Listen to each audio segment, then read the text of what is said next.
Hello, ladies and gentlemen, I am EddCase of the Mob Cave. Welcome to Base Race, my episode 0 of a brand new version of Base Race, and I'm going to be giving you the rundown of how things are going to be going this month. So first off, you're going to notice that we are in a bedrock box. We're in a new type of room. This is the choices room. You get to have a quick peek at what the item list is going to be, if you don't know it already. But we're going to have a look at that up there, up above us. Firstly, I'm going to show you 2 of these choices, but I'm not going to show you the choices that are behind me. You can discover those for yourself.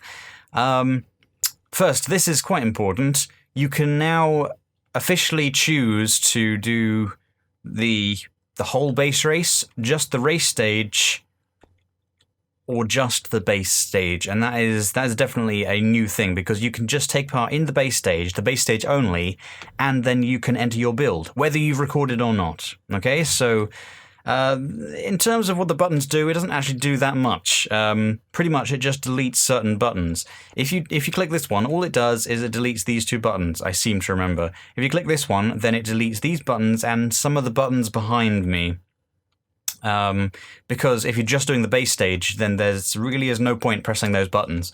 And in fact, it might be detrimental to press those buttons. You don't know. Anyway, also, another really interesting thing, we have red nether bricks or coal blocks in the item list right here. Here they are.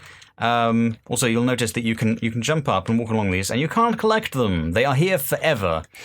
But yes, you can choose whether you want to keep those, or you want to go with a redstone block and obsidian.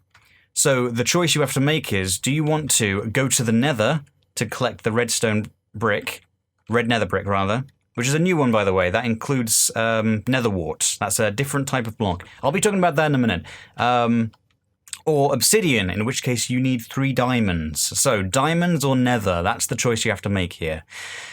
So there are another couple of choices behind me. Make sure you've clicked all the buttons that you can before you click this one to begin the race. So I'm just going to go through, and we get teleported here with the item list, and these will have changed if you made that decision. You got the chest as usual, put those in, but we're just going to have a quick look at at what Cherrybitter's created. This is Cherrybitter's very, very quietly created this build for Base Race. Can we guess what it is? Out we go. This is a really fantastic build. Elmer Fudd and Bugs Bunny. I was going to include there was an extra part to this build, a kind of a fake bunny that was coming up behind a hill, but there really wasn't any place to put it, which is a bit of a shame. But yeah, this is another really fantastic and quirky build. I believe, once again, it was the only build that month, and this was back in, March or something? But that's going to change. That is going to change. I'm sure it is. We're not going to be having just one build getting through. And it's not going to be a vote either. It's going to be a completely randomly picked thing. Out of all the builds that have been entered, it will be completely random which one is picked. Just to remove the kind of competitive element of it. I'll be getting into that in a minute. I've got a lot to talk about this episode, it seems. But yeah, the base race, you are able to do it in creative mode now, and you can do it from the start of the month. There's no hidden cache or anything like that. You can just build whenever you want, basically. So hopefully we're going to have lots of people building, lots of people creating interesting builds, and because you're in creative mode, it makes it that much easier. So yes, I'm hoping that we'll be getting a lot more builds this time around. Let's have a quick look at the items then. So obviously the big thing, either the red nether brick or the obsidian. We know how to get obsidian. Red nether brick is 2 nether bricks, which is, if you smelt netherrack, then you get a nether brick. And then you put them with 2 nether wart. Nether wart means you're going to have to find yourself a nether fort. So yeah, that is quite a lot to do in the nether, but then we know how elusive diamonds can be sometimes. What else have we got? You'll notice I've removed the blue items, because that was just a little bit confusing. They are now just yellow items at the beginning. So you'll have a line of yellow items, and then you'll have any that I probably would have included as blue items are now just yellow items right here. What else is difficult to get? I mean, it's fairly straightforward. There's a fair bit of iron to collect. Mossy cobblestone. Obviously, either you're going to have to find it in dungeons, in Mega Tiger, or you have to find the vines to combine with the cobblestone to make that. A fair bit of dyeing to do. This is pink right here. That's red and that's yellow. We have 8 gold to collect for this, and lapis. Oh, lapis. I'm pretty sure some people are more annoyed when lapis comes up than they are when diamonds come up. But yeah, you're going to have to find lapis. No swapping that out. Yeah, it's not too tough. There are a lot of raw materials to collect. I noticed, interestingly, I don't know if this completely makes sense, but whenever I do the item checklist, I've got all the items on one side. And then when I work it through, so I come down to the full raw materials list, the raw materials list ended up longer than the item list because there are so many different raw materials that go into this list. And that's the first time that that's happened. So, yeah, it might have something to do with the fact that there are interchangeable blocks now. But yeah, so I think there is a fair bit to collect, deceptively so, but I still think it's a kind of a moderate, strange little dance. It's a moderate dance, a moderate difficulty base race this time. So yeah, I hope you have fun with that. We shall see what happens. Obviously, with the other choices that are being made, that's going to change what would have before been the what do I call it? The extra challenge. It all comes down to what you choose at the beginning, which is going to make everyone's game unique depending on what you choose. So I'm really excited to see what people choose and how different their games turn out. Right, the cache is immediately revealed. It is up this right here, this ladder. And it's just a book. It is just a book. Let's go into game mode 0 just so I can show you this properly. You grab it, and then you open it up, and you've got all of these in here that you can click on. Oh yeah, I'm actually in a slightly older version of this map. I've got red nether brick and I've got coal blocks, but I hadn't included obsidian and redstone block in case you chose to do that.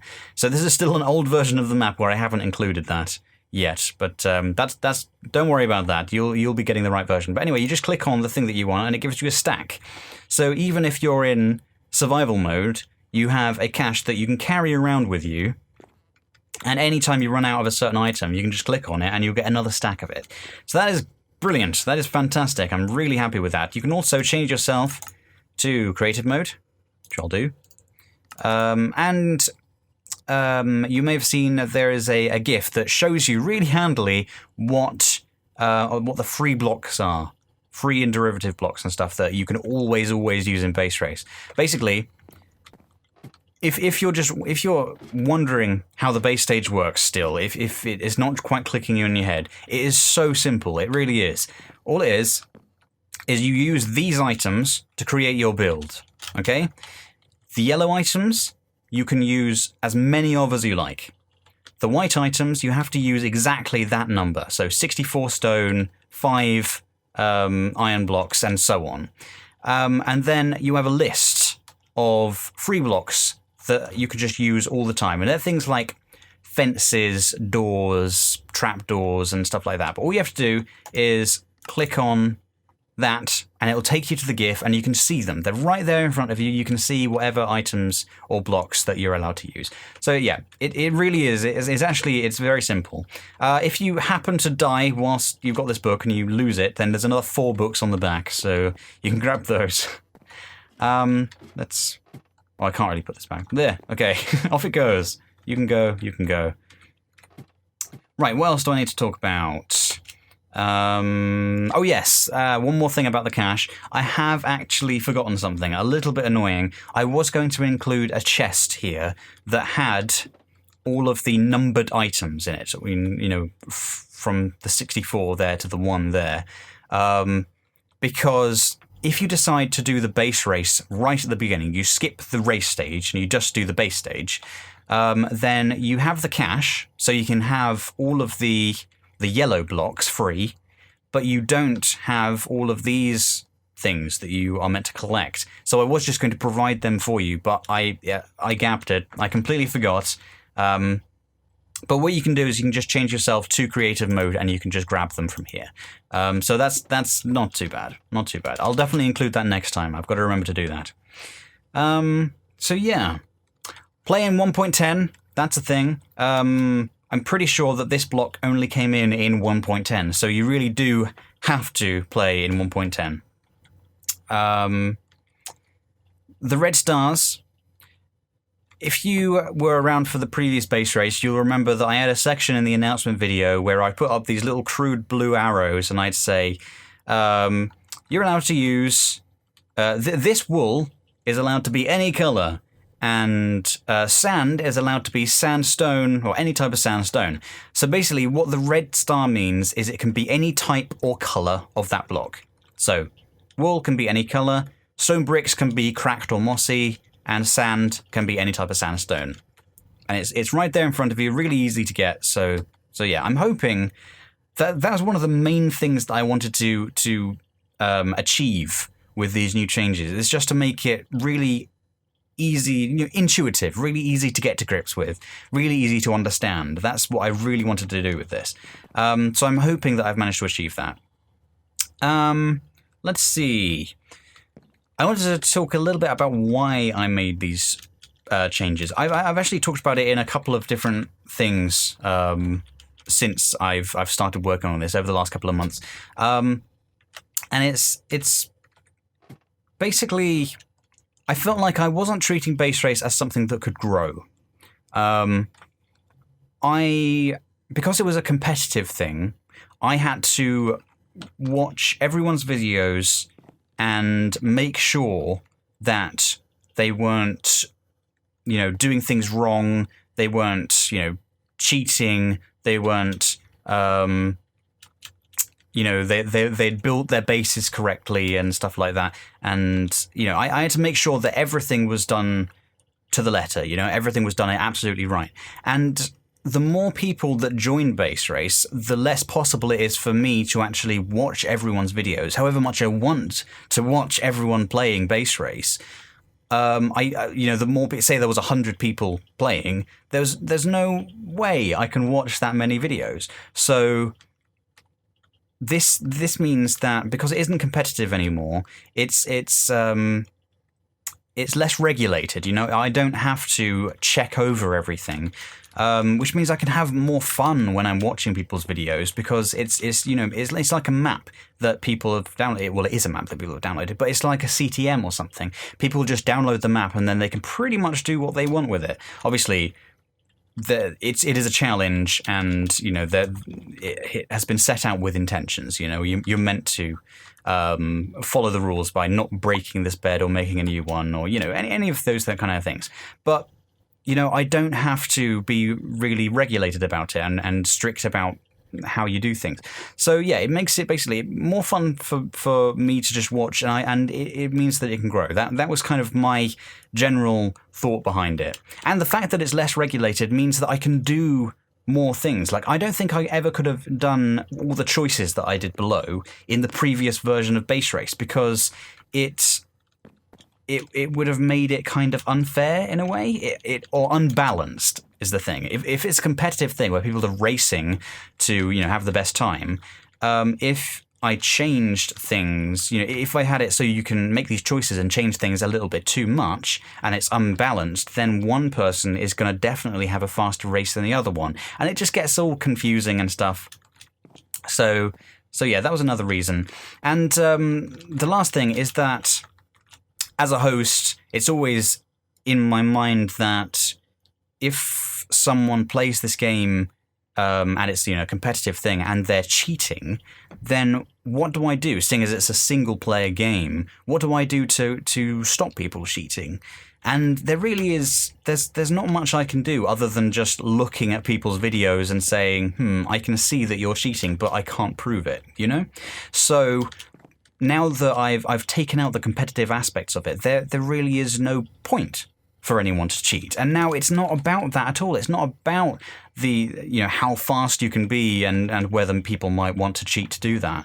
It's about having different experiences in the same world and having that kind of bring people together as a community, watching each other's videos and just seeing how different things could have been and, supporting each other. And that's the kind of community that I want to foster. That's what I'm trying to do here with Base Race. So, yeah, I really hope that these changes will bring that about. That's what I want. That's what I'm really hoping for. So, yeah. That was what was going through my head when I decided to change all of these things. I know this has been a very talky episode. I've been here for like 20 minutes nearly, as long as a usual episode of Base Race, just in my episode 0 talking about things. But obviously it's the first one back, and I really wanted to go over everything. So I hope that makes sense to everyone why I've done things. I think that's everything I really wanted to talk about. Outside of Base Race, I'm in a new room. In fact, I'm in my old room. I have my Slanket up behind me, which doubles as a blue screen, like a green screen, blue screen. As long as it's in the right light, it actually works perfectly. I've also got a blue chair, which is hilarious when I'm using the blue screen because my chair disappears as well, apart from the little black bits on the side. So I've just got kind of these black bolts coming out the side of my head, which is hilarious. But Ol moved home from uni. He has finished uni, essentially. And he's back home. His computer is actually right there, right beside me. We are set up in the same place, and we're able to record as much as we want. This is probably the best setup that we've had so far. So we're going to be getting into the recording big time. Obviously, he's still working on his dissertation, but he's fully moved home. But as soon as that's finished, then yeah, things are going to be happening big time at the Mob Cave. Yeah. So that is a big thing that's going on at the moment. Anyway, that's it. That is it from me. I really hope you enjoy this one. I've put so much work into this to create something that's different, something that's better than the previous Base Race. And yeah, it's gonna be really interesting. I just realised I did this whole episode without using my shaders. I always use shaders in Base Race. What's wrong with me? But yeah, I really hope you enjoy the choices. Choose wisely. And have fun. So thank you very much for watching. I've been EddCase, and I will see you next time. Bye.